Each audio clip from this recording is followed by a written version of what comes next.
Hello दोस्तों हमारी app Vishnu economics school के स्टोर में इकोनॉमिक्स और कॉमर्स सब्जेक्ट से रिलेटेड 250 से अधिक कोर्स हैं। तो दोस्तों अगर आप यूजी में हो या पीजी में हो या आप यूपीएससी की तैयारी कर रहे हो या आपके पास यूजीसी नेट है या आप पीजीटी की तैयारी कर रहे हो या किसी और कंपटीशन की तैयारी कर रहे हो जहां पर इकोनॉमिक्स और कॉमर्स सब्जेक्ट है, तो आपके लिए हमारे पास कोर्स है।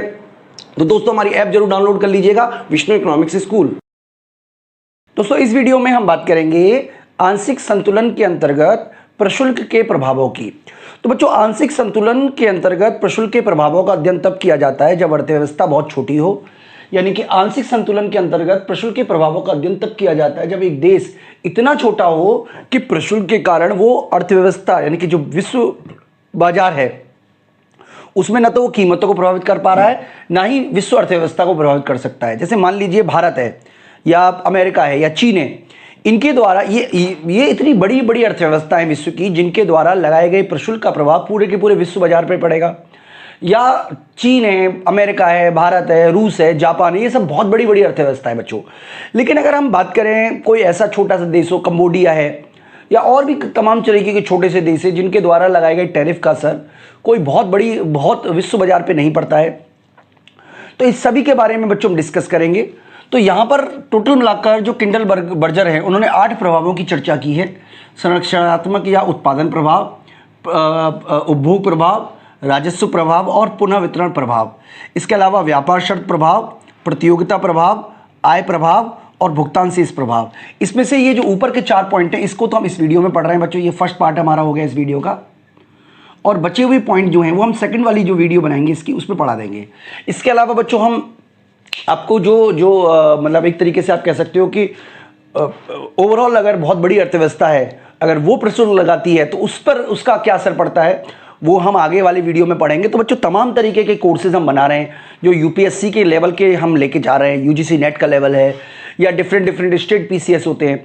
तो आप हमारी ऐप जरूर डाउनलोड कर लीजिएगा विष्णु इकोनॉमिक्स स्कूल, ताकि अगर आप इकोनॉमिक्स के स्टूडेंट हो तो आपको बेटर तरीके से कोर्सेज मिल सकें।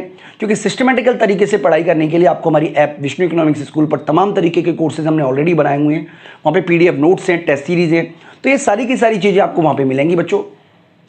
तो चलिए मैं आपको आगे बता देता हूं। सबसे पहले हम क्या करते हैं, देखिए कुछ हमारी मान्यताएं हैं, क्योंकि जब तक हम कुछ मान्यताओं को लेकर नहीं चलेंगे तब तक हमारा ये जो कंसेप्ट है वो अच्छी तरीके से क्लियर नहीं होगा। तो कुछ मान्यताएं जैसा कि आप अपनी साइड स्क्रीन पे देख भी पा रहे होंगे।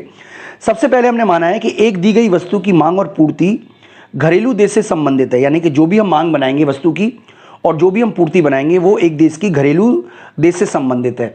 तो चलिए मैं आपको यहाँ पे एक मांग और पूर्ति का डायग्राम बना के दिखा देता हूँ। ये मान लीजिए एक देश है, ये उसकी मांग है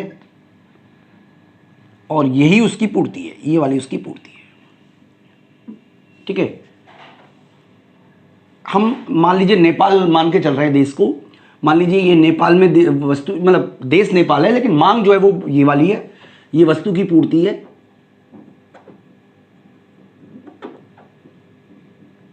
और ये वस्तु की मांग है।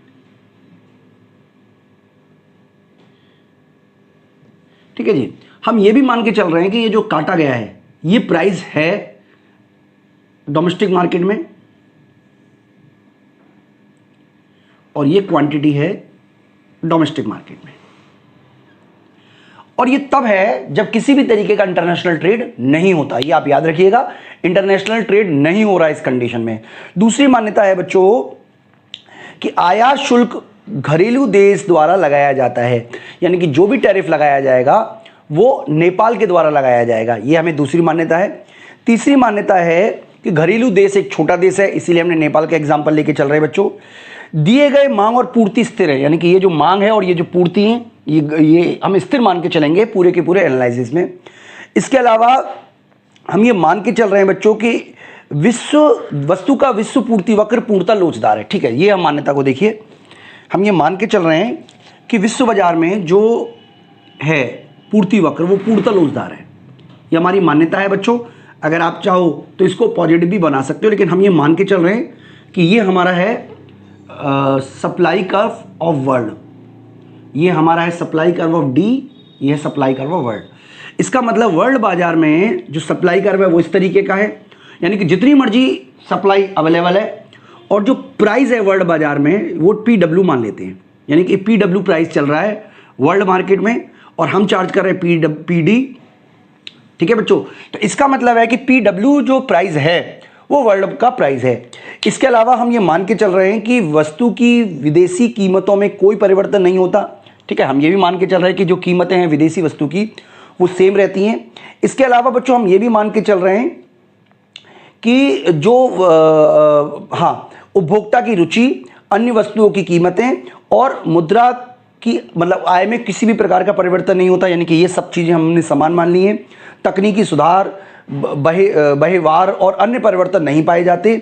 घरेलू उत्पादित वस्तु की आयात की गई वस्तु की पूर्णतः प्रतिस्थापक है, यानी कि आप चाहो तो घरेलू वस्तु का और विदेशी वस्तु पूर्ण प्रतिस्थापक, मतलब एक दूसरे के स्थान पर प्रयोग आप कर सकते हो। ऐसा नहीं है कि जो वस्तु हम विदेशों से मंगा रहे हैं वो देश के अंदर नहीं मिल रही है, ये भी हम मान के चल रहे हैं। इसके अलावा परिवहन लागत नहीं है। ठीक है जी, तो ये सारी की सारी मान्यताओं के बेस पर हम इस पूरे के पूरे टॉपिक को समझाने की आप बच्चों को कोशिश करेंगे। देखिए, जब आप इतना टैक्स लगा रहे थे, सॉरी जितना कर रहे थे, तो इतनी वस्तुएं जो हैं वो आप इंपोर्ट कर रहे थे, जिसको कि हम Q0 बोल देते हैं, यानी कि इतनी वस्तुओं की मांग है, और Q2 की सप्लाई है, ये हमारा सप्लाई कर्व है। ठीक है जी, यानी कि अगर हम टैक्स नहीं लगाते तो हमारा इतना इंपोर्ट होगा। चलिए हम इसको क्वांटिटी नंबर में लिख लेते हैं, आपको बहुत आसानी से समझ में आ जाए इसीलिए। ठीक है जी, हम क्या करते हैं, हम मान लेते हैं कि जब डोमेस्टिक बाजार में जो प्राइस डिसाइड हो रहा है, मान लीजिए वो 100 रुपये डिसाइड हो रहा है और क्वांटिटी डिसाइड हो रही है 100 क्वांटिटी। ठीक है जी, लेकिन वर्ल्ड मार्केट में जो इसका प्राइस है वो 50 रुपये है, जिसकी वजह से जो टोटल सप्लाई है वर्ल्ड मार्केट में डिमांड बढ़कर 150 हो जाती है, और 50 का हम सप्लाई कर रहे हैं, यानी कि खुद बना सकते हैं 50 तो इस प्राइस पे, लेकिन बचा हुआ जो 150 है ये हमारा इंपोर्ट हो रहा है, आयात हो रहा है 100 यूनिट का, 100 इकाई का, ये हमने मान लिया है। ठीक है बच्चों, तो मैं उम्मीद करता हूं कि आपको यहां तक तो कंसेप्ट समझ में आ गया होगा कि हम 100 इकाई का आयात कर रहे हैं। ओके बच्चों, अब मान लीजिए कि टैक्स लगता है। देखिए, टैक्स लगता है तो डेफिनेटली जो प्राइसेस हैं वो बढ़ जाएंगे। अब टैक्स मान लीजिए 25 रुपये का लगा, यानी कि 75 रुपये का टैक्स लगा पाएंगे। अब जो प्राइसेस हैं वो 75 रुपये हो गए। मैं आपको बिल्कुल बेसिक से समझाने की कोशिश कर रहा हूं बच्चों। देखिए, 75 रुपये प्राइस हो गए, यानी कि जो टैक्स लगा है, टैरिफ लगा है, वो 25 रुपये के बराबर है। और क्योंकि हम सप्लाई कर्व को पूर्णतः लोचदार मान के चल रहे हैं, इसलिए ये सप्लाई कर्व है ये इस तरफ से मूव कर गया। अब आप देख रहे हो कि SW1 हो। इसका मतलब ये हुआ बच्चों कि अब जो मांग है 125 हो गई, यानी कि अब हम 150 की जगह 125 वस्तुओं की मांग करेंगे, और अब हमारा जो सप्लाई है, यानी कि जो डोमेस्टिक मार्केट सप्लाई कर सकता है वो 75 यूनिट की कर सकता है। तो ये है पूरा का पूरा कंसेप्ट, यानी कि अब जो हमारा आयात है, आयात जो है वो मात्र 50 रह गया है।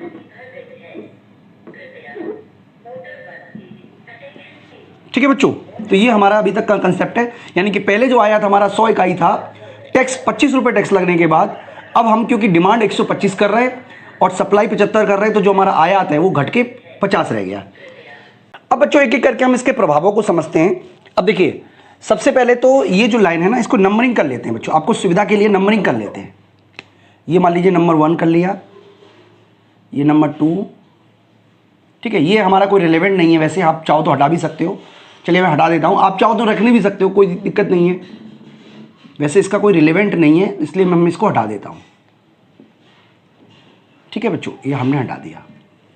ये 3, 4, ठीक है। इसके अलावा ये हमने 5 मान लिया है, 6 और 7 नंबरिंग दी रही है, नंबर हमने दे दिए।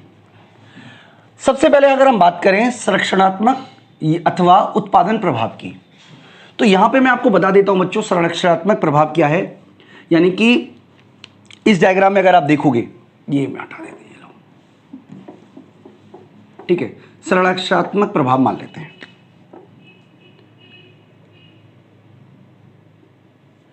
तो इस स्थिति में संरक्षणात्मक प्रभाव का मतलब यह हुआ कि टैरिफ लगाने के बाद आपका जो उत्पादन है, यानी कि उसमें कितना परिवर्तन आया है। तो आप देखिए, जो पहले घरेलू बाजार जो था वो कर रहा था 50 इकाइयों का उत्पादन, और अब जो कर रहा है वो बढ़ के 75 इकाई हो गई।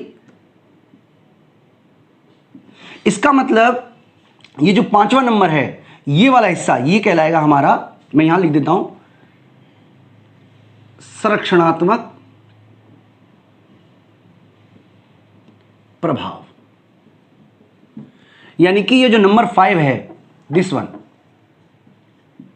ये हमारा संरक्षणात्मक प्रभाव है, क्योंकि अब हम जो है वो पहले से ज्यादा उत्पादन कर पा रहे हैं। क्योंकि पहले एक देश केवल 50 इकाई का उत्पादन कर पा रहा था जब मुक्त व्यापार था, जैसे ही टैक्स लगा दिया तो अब देश का उत्पादन जो है वो 50 से बढ़कर 25 हो गया। इसको उत्पादन प्रभाव या संरक्षणात्मक प्रभाव कहते हैं, ये आप याद रखिएगा। संरक्षणात्मक प्रभाव भी कहते हैं इसको, उत्पादन प्रभाव भी कहते हैं, क्योंकि टैक्स लगने से पहले जो एक देश 50 वस्तुओं का उत्पादन कर रहा था, अब वही देश अब उत्पादन को बढ़ाकर उसने 25 इकाई कर दिया है। यह हमारा कंसेप्ट है। इसके अलावा बच्चों, उपभोग प्रभाव की बात करें तो क्योंकि हमारा उपभोग पहले 150 से घटकर 125 हो गया, उपभोग हमारा घट गया, इसलिए जो छठा नंबर है ये कहलाता है बच्चों हमारा उपभोग प्रभाव। उपभोग प्रभाव क्या है? ये जो हिस्सा है, ये वाला, ये हमारा है, इसको हम बोलेंगे क्या? संरक्षणात्मक प्रभाव।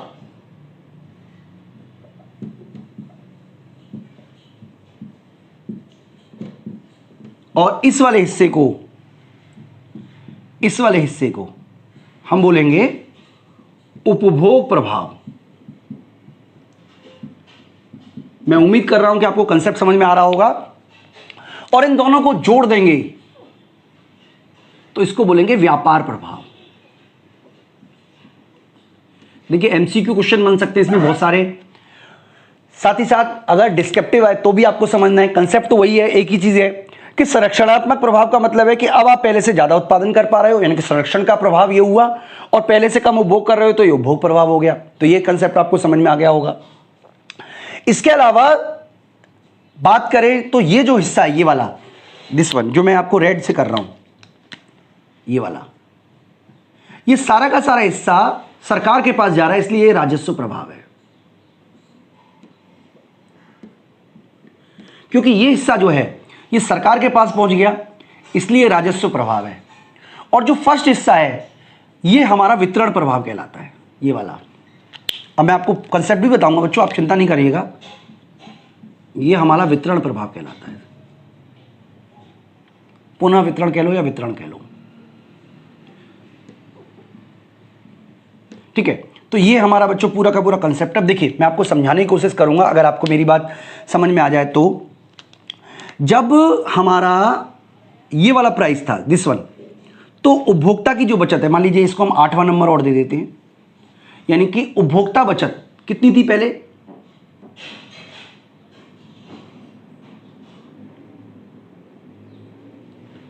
उपभोक्ता बचत पहले कितनी थी?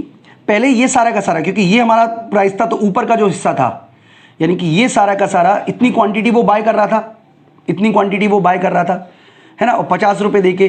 तो ये सारा का सारा हिस्सा जो है वो उपभोक्ता को मिल रहा था। पहले कितना मिल रहा था उपभोक्ता को? 1 मिल रहा था, ठीक है, 2 मिल रहा था, 3 मिल रहा था और 4 मिल रहा था। ये सारे के सारे हिस्से उपभोक्ता को मिल रहे थे पहले। ऊपर वाला भी मिल रहा था, लेकिन ये हिस्से की हम बात कर रहे हैं पहले। मतलब अगर हम इसको 9 कह दें तो +9 भी मिल रहा था। तो 9 तो उपभोक्ता को अभी भी मिलता रहेगा, क्योंकि प्राइस गिर गई है, लेकिन फिर भी मिलता रहेगा। लेकिन इसमें से ये जो एक है, ये वाला एरिया, अब ये चला गया उत्पादक के पास, क्योंकि अब इतना जो पैसा है ये उत्पादक, क्योंकि ज्यादा प्राइस मिल रहा है उत्पादक को, क्योंकि पहले उत्पादक 50 रुपए में सामान बेच रहा था, 50 इकाई, अब 75 रुपए में 75 इकाई मिल रहा है। तो डेफिनेटली उत्पादक को फायदा होगा, क्योंकि जो टैक्स लगा है वो विदेशी वस्तु पे लगा है, भारतीय नेपाल की वस्तु पे तो लगा नहीं है। इसमें से जो तीसरा है ये सरकार के पास चला गया, और जो एरिया 2 है, एरिया 2 है और एरिया 4 है, ये लॉस में चले गए। यानी इसको बोलते हैं महाभार की हानि।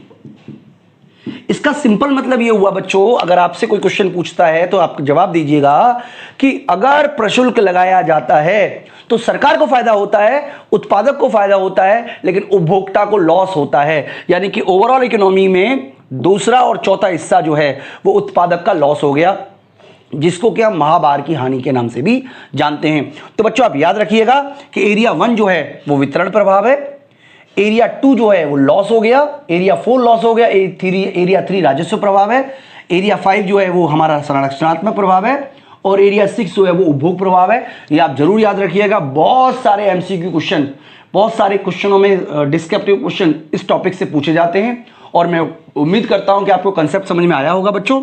इसके अलावा इन चारों के बारे में भी हम अगली वीडियो में डिस्कस करेंगे, तो आप जुड़े रहिएगा हमारे साथ, और मैं उम्मीद करता हूं कि आपको कंसेप्ट समझ में आया होगा। बेसिकली आपको डायग्राम के माध्यम से ही हमने सब कुछ समझाने की कोशिश की है। उपभोग प्रभाव इसलिए क्योंकि उपभोग में कमी हुई है, संरक्षणात्मक प्रभाव इसलिए क्योंकि उत्पादन बढ़ा है, वितरण प्रभाव इसलिए क्योंकि ये हिस्सा उपभोक्ता से उत्पादक के पास चला गया, राजस्व प्रभाव इसलिए क्योंकि ये हिस्सा जो है वो उपभोक्ता से उत्पादक के और सरकार के पास चला गया। तो ये पूरा का पूरा कंसेप्ट है। मैं उम्मीद करता हूं कि आपको समझ में आया होगा बच्चों। इस वीडियो में इतना ही। Thank you.